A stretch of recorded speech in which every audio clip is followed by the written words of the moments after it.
जादुई घर और गरीब किसान। बहुत समय पहले की बात है।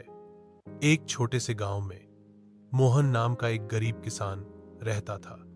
उसके पास एक छोटी सी झोपड़ी और एक बंजर खेत था। वह रोज खेत में मेहनत करता, लेकिन फसल बहुत कम होती।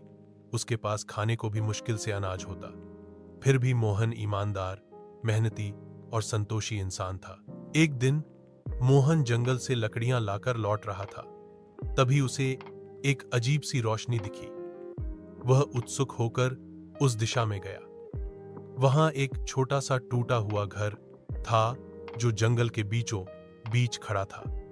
घर बहुत पुराना लग रहा था, लेकिन जैसे ही मोहन ने उसका दरवाजा खोला, पूरा घर चमक उठा। अंदर एक बूढ़ा साधु बैठा था।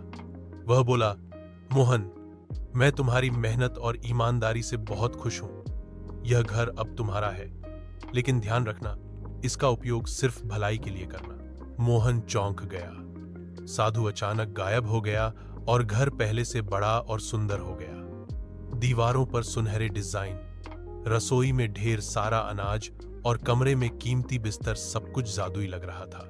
मोहन उस घर को अपने गांव ले आया। अजीब बात यह थी कि वह घर जहां रखा जाता वहीं खड़ा हो जाता, जैसे किसी पेड़ की तरह जड़ पकड़ लेता। अब मोहन के दिन बदलने लगे। खेत भी अचानक उपजाऊ हो गया। फसल इतनी अच्छी होने लगी कि वह अपने गांव वालों को भी अनाज देने लगा। उसने कभी किसी से ज्यादा दाम नहीं लिए और भूखों को मुफ्त में भोजन देता रहा। धीरे धीरे गांव वालों को मोहन के जादुई घर के बारे में पता चलने लगा।